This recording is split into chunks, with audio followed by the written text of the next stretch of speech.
நீ நினைச்ச மாதிரி எல்லாம் உன் காரியத்தை சாதிக்கணும்னு ஏமாத்தி தானே கூட்டிட்டு போன அவனை. இத பாரு, அதனால இனிமே அவனுக்கு ஆபீஸும் போச்சு, வருமானமும் போச்சு. இனிமே சாப்பாட்டுக்கு என்ன பண்ணுவீங்க? உட்காந்து உமிய ஊதி ஊதி 2 பேரும் சாப்பிடுங்க. அப்பதான் அவனுக்கும் புத்தி வரும், உனக்கும் புத்தி வரும். என் கூட இருக்கிற வரைக்கும் அவன் தான் ராஜா, அவன் தான் மந்திரி. இப்போ உன்னால அவனும் கஷ்டத்தை நல்லா அனுபவிக்கிட்டோம்.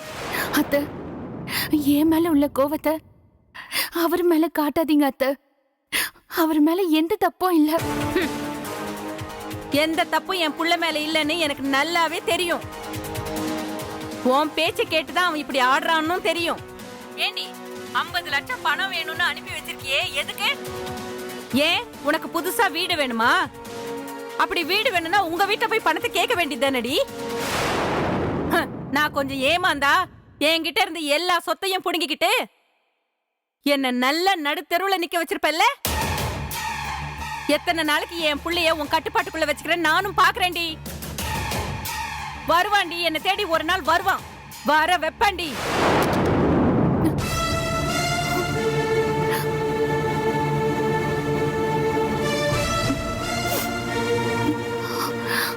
வருண் எதுக்காக 50 லட்சம் ரூபாய் பணத்தை அத்தை கிட்ட கேட்டாரு? உனக்கு 50 லட்சம் வேணுமா இல்ல பிரியா வேணுமான்னு கேட்டதுக்கு எனக்கு பிரியாதான் முக்கியம்னு ஆபீஸை விட்டு வெளியில வந்துட்டாரு. என்ன பிரச்சனை அவருக்கு? எனக்காக எம்டி பதவியவே தூக்கி போட்டுட்டு வந்திருக்காரு. ஆனாலும் அவருக்கு 50 லட்சம் ரூபாய் பணம் தேவைப்பட்டிருக்குன்னா எதுக்காக இருக்கும்? பணத்துக்காக அத்தை கிட்ட அடிபணியாம என்ன பெருமையா பேசின அவரை புரிஞ்சுக்காம தேவையில்லாம சண்டை போட்டுட்டேன். அவர் ஏதோ கஷ்டத்துல இருக்காரு. அது என்ன பிரச்சனை ஏதுன்னு பொறுமையா கேட்காம அவர்கிட்ட நான் கோவப்பட்டுட்டேன். இந்த பிரச்சனையை நான் தான் தீர்த்து வைக்கணும். என் புருஷன் மனசை புரிஞ்சுக்காத ஒரு முட்டாளாயிட்டேன்.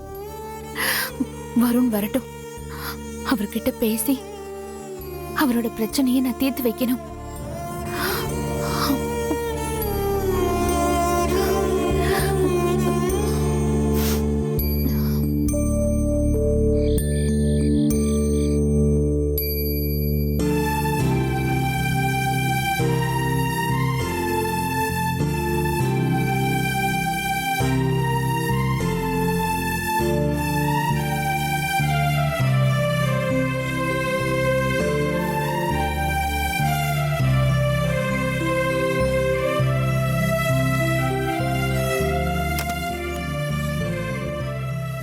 என்ன இந்த நேரத்துல கதவு திறந்திருக்க? பிரியா,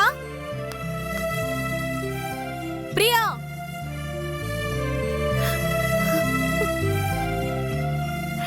ஏய் பிரியா, ஏன் அழுதுட்டு இருக்க? ரம்யா, ஏய் ஏன் அழுதுட்டு இருக்க? வா வந்து உட்காரு, உட்காரு.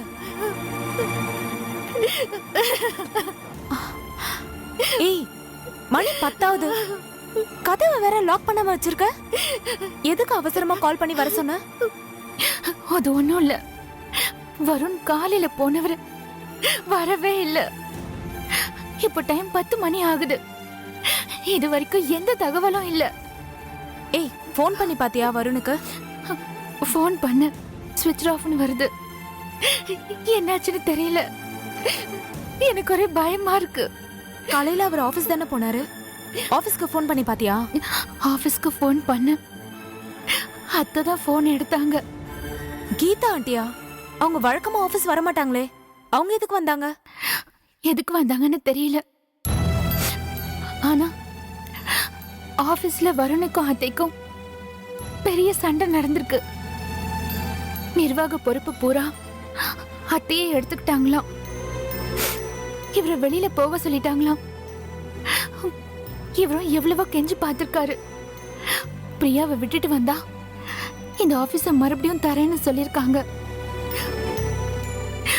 அவரை என்ன விட்டு கொடுக்க மாட்டேன்னு சொல்லிருக்காரு. அப்படின்னா வெளியில போன்னு சொல்லிருக்காங்க. எனக்கு 50 லட்சம் ரூபாய் பணம் தேவைப்படுது, கொடுங்க போறேன்னு சொல்லிருக்காரு. ஆனா அவங்க 50 ரூபாய் கூட தரமாட்டேன்னு சொல்லி வெளியில அனுப்பிட்டாங்க. ஆரம்பத்துல உங்களுக்கு ஒண்ணு பிடிச்சது, இப்ப பிடிக்காம போச்சு. அதுக்காக ஒரு பெத்த அம்மா இப்படியெல்லாம் நடந்துப்பாங்களா? அவங்க எப்படியோ நடந்துகிட்டு போறாங்க ரம்யா. எனக்கு வருணை பத்தி தான் கவலை. ஆபீஸ் இல்லாம எங்களால பிழைச்சுக்க முடியும், ஆனா வருண் இல்லாம என்னால வாழவே முடியாது. அவர் எங்க போயிருக்காருன்னே தெரியலையே. பிரியா, நேரடியா கேக்குறேன்னு தப்பா நினைச்சுக்காத.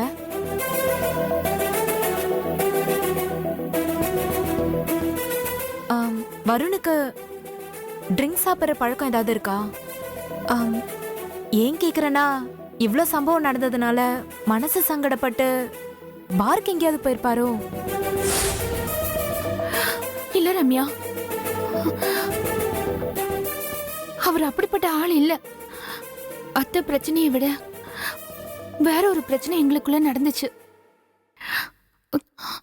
அதனால அவருக்கு எதுவும் பாதிப்பு ஏற்படுமோன்னு எனக்கு பயமா இருக்கு. நேத்து ராத்திரி எனக்கும் அவருக்கும் ஃபர்ஸ்ட் நைட்டு. என்னமோ தெரியல, திடீர்னு அவருக்கு ஒரு ஃபோன் வந்துச்சு. அந்த ஃபோன் வந்ததுல இருந்து அவர் முகமே சரியில்லை. நான் கமிஷனர் ஆபீஸ் வரைக்கும் போயிட்டு வரேன்னு போனவர் தான் திரும்ப வீட்டுக்கு வரவே இல்லை. விடிஞ்சுதான் வந்தாரு. வரும்போது கழுத்துல போட்டிருந்த செயின், வாட்ச், மோதிரம் எதுவுமே இல்லாம தான் வந்தாரு. எங்க இதெல்லாம்னு கேட்டேன். என்கிட்ட கோச்சிட்டு சண்டை போட்டுட்டு வெளியில போயிட்டாரு. ஆபீஸ்ல அவங்க அம்மா கிட்ட 50 லட்சம் ரூபாய் பணம் வர கேட்டிருக்காரு. எதுக்குன்னு தெரியல. பணத்துக்கு இப்ப என்ன அவசரம்னு தெரியல. அவருக்கு என்ன பிரச்சனை, ஏன் இப்படி எல்லாம் பண்றாரு, எனக்கு ஒண்ணுமே புரியல ரம்யா.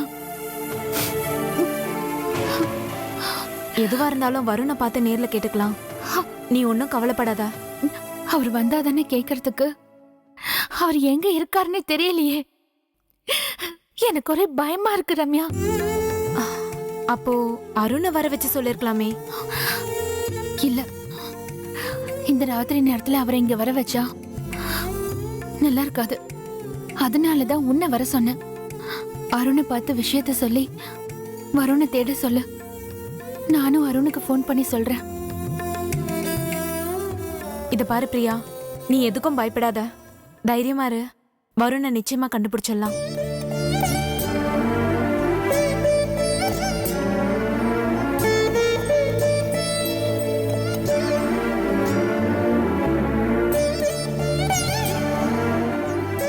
சரி, நீ சாப்பிட்டியா இல்லையா? அதானே பார்த்தேன். ஏதாவது பிரச்சனைனா உடனே நாள் முழுக்க பட்னியாவே கிடக்கிறது இந்த பொம்பளைங்களுக்கு இதே வேலை. ஆனா நான் அப்படி கிடையாது. பிரச்சனை வந்தா நல்லா சாப்பிடுவேன். சரி உட்காரு, நான் ஏதாவது எடுத்துட்டு வரேன். வா.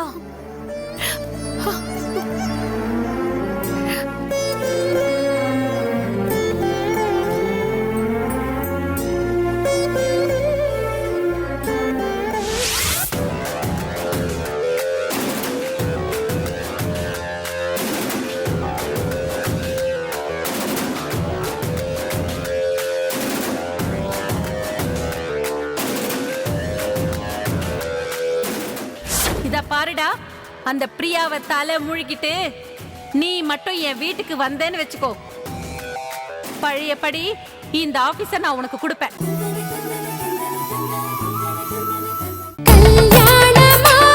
ஆனா எதெல்லாம் மகிழ்ச்சி அப்படின்னு எடுத்து பார்த்தோம் அப்படின்னா, பாரதியார் பக்கத்துல வந்து கொஞ்சம் அந்த மீசையெல்லாம் சுருட்டி வச்சுட்டு கொஞ்சம் ஒரு மிரட்டுவார். ஏன்னா அவர் தொடங்குறதே எத்தனை கோடி இன்பம் வைத்தா எங்கள் இறைவா அப்படின்னு. அடுத்த வேளை சாப்பாடு கிடையாது, 5 ரூபாய் கடன் கொடுக்க ஆள் கிடையாது, வீட்டில் அரிசி கிடையாது, உப்பு கிடையாது, புளி கிடையாது, பருப்பு கிடையாது.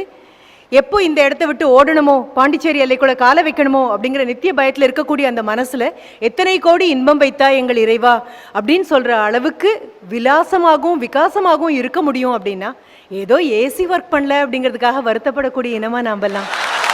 இதெல்லாம் ஒரு பெரிய விஷயமா?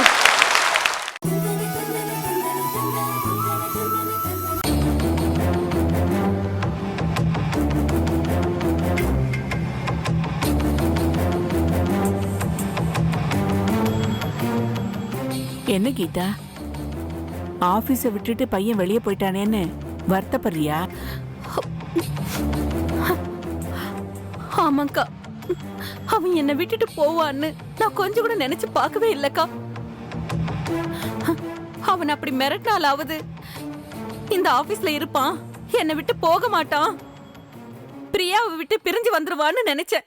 ஆனா அவன் அம்மாவும் வேணாம், ஆபீஸும் வேணாம், பணமும் வேணான்னு பிரியாவுக்காக எல்லாத்தையுமே தூக்கி எறிஞ்சிட்டு போயிட்டான்க்கா. அவன் இப்படி செய்வான்னு நான் கொஞ்சம் கூட நினைச்சு பார்க்கவே இல்லக்கா. ஆனா ஒண்ணுக்கா, கை நிறைய பணத்தை வச்சுக்கிட்டு செலவு பண்ணவனுக்கு திடீர்னு பணம் இல்லாம போனா திண்டாடிட மாட்டான். அந்த ஒரு காரணத்துக்காகவாவது என்ன தேடி திரும்ப வருவான்னு நான் நினைக்கிறேன்க்கா.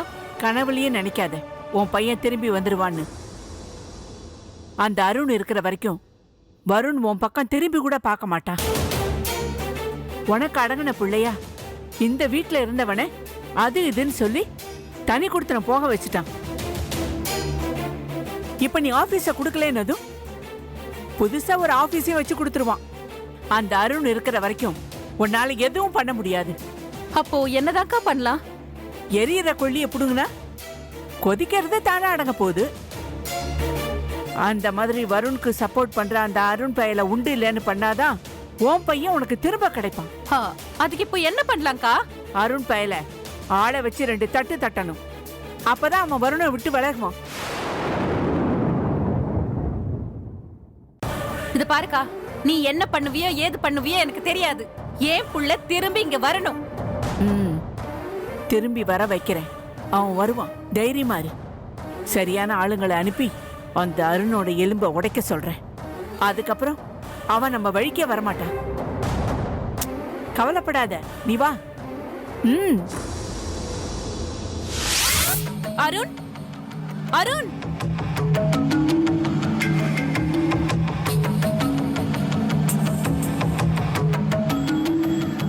அருண், அருண், அருண்.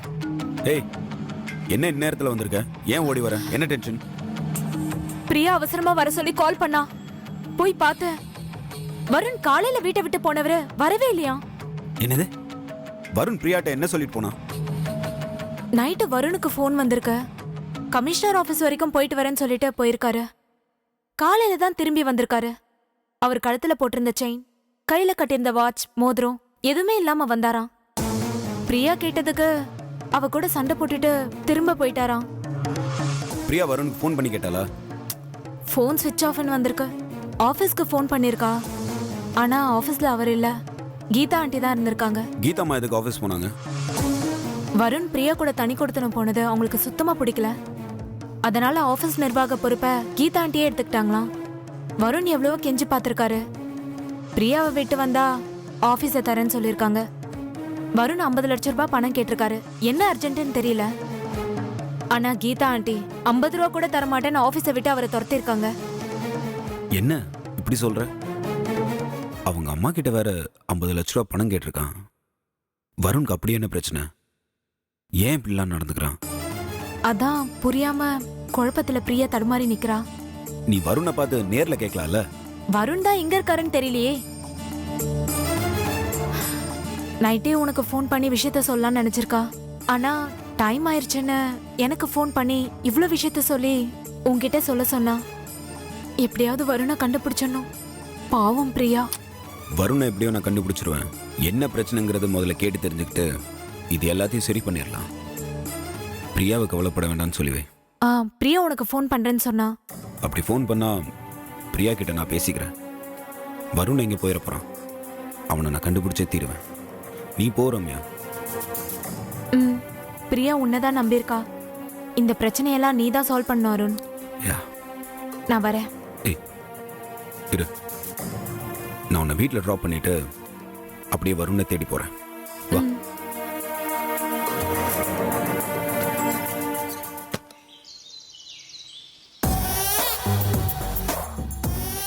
அண்ணே, ஆ கண்டிப்பா வந்துருவார்ல? வருவாருமா மச்சான், கண்டிப்பா இன்னும் கொஞ்ச நேரத்துல வந்துருவார்ல. தோ மச்சான் வந்துட்டாரு பாரு. வா மச்சான் உட்காருங்க, உங்களுக்காக தான் வெயிட்டிங்க. உட்காரு மச்சான். தங்கச்சி நான் சொல்லல 50 லட்சம் ரூபா சொல்லையா பேக்ல எடுத்துட்டு வந்துட்டாரு பாரு.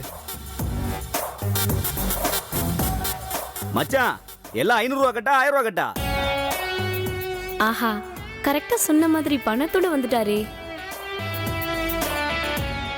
என் மாமா வந்துட்டாரு. நீங்களா எதுக்கு இங்க உட்கார்ந்துட்டு இருக்கீங்க? எழுந்து வெளியே போறீங்களா? தங்கச்சி அவசரப்படாத. மச்சான் அந்த 50 லட்ச ரூபா எடுத்து கண்ணுல காமிச்சிட்டாருனா அப்படி பாத்துட்டு அப்படி போயிடுவோம்ல. அதுவும் சரிதான். மாமா பணத்தை கொஞ்சம் எடுத்து காட்டுங்க. எடுங்க மச்சான். நான் பணம் கொண்டு வரல.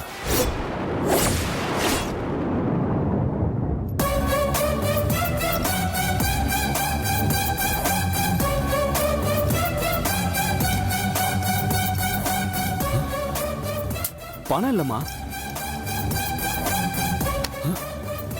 என்னம்மா அது? எல்லாம் ஆபீஸ் ஃபைல கொண்டு வந்திருக்கான். என்ன இது? வெறும் ஃபைலா இருக்கு. தங்கச்சி பணம் இல்ல, ஒரே ஒரு செக் புக் மட்டும்தான் இருக்கு. இந்தா. என்ன மாமா பணம் கொண்டு வரலையா? என் அக்கவுண்ட்ல டெபாசிட் பண்ணிட்டீங்களா? ஓஹோ. உங்களுக்கு தான் என் அக்கவுண்ட் நம்பர் தெரியுமே. என்னால ஒண்ணுமே பண்ண முடியல. நான் தனி கொடுத்துன போனதுனால எனக்கும் எங்க அம்மாவுக்கும் சண்டை வந்துருச்சு. பிசினஸ் எல்லாம் எங்க அம்மா எடுத்துக்கிட்டாங்க.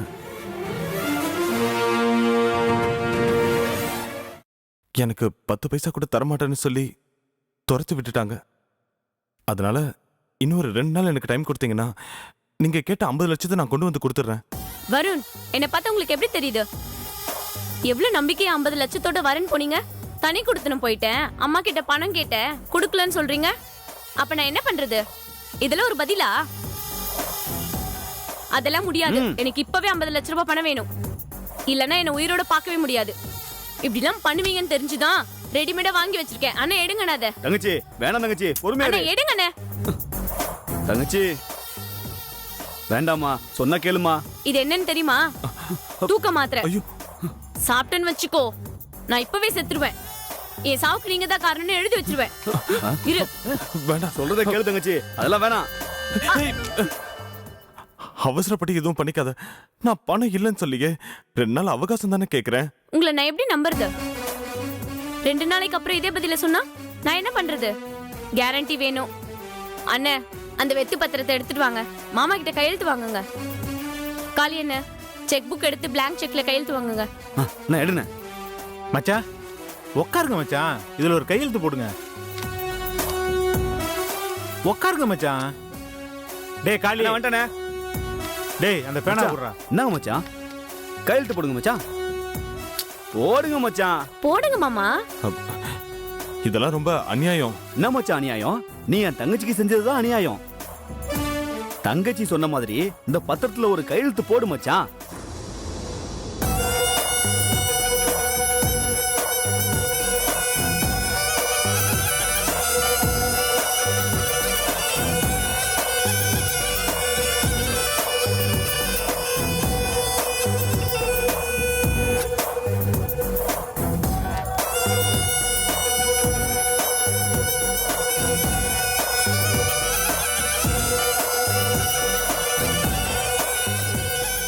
மாமா 2 நாள்ல பணம் வரணும்.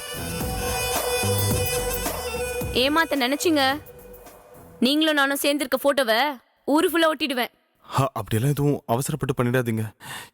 என் குடும்ப மானமே போயிடும். இது மட்டும் என் வைஃபுக்கு தெரிஞ்சா அவ தாங்கவே மாட்டா. அந்த பயம் இருக்கட்டும், போங்க. இந்தம்மா. ஓகே மச்சான், ரொம்ப நன்றி மச்சான். ஹெல்ப் வேணுமா மச்சான்?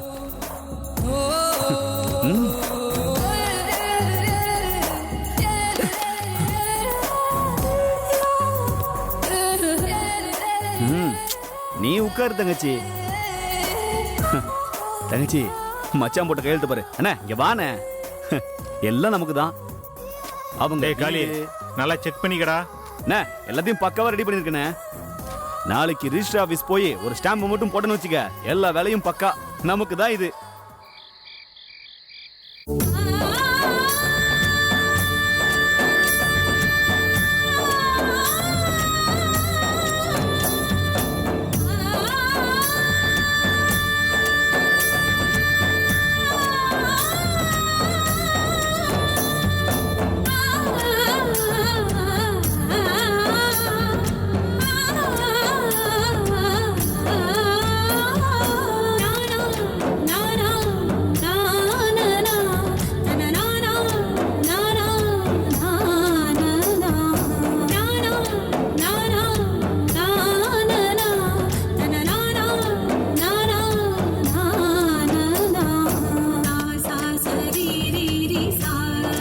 சனி சா சா சா சரி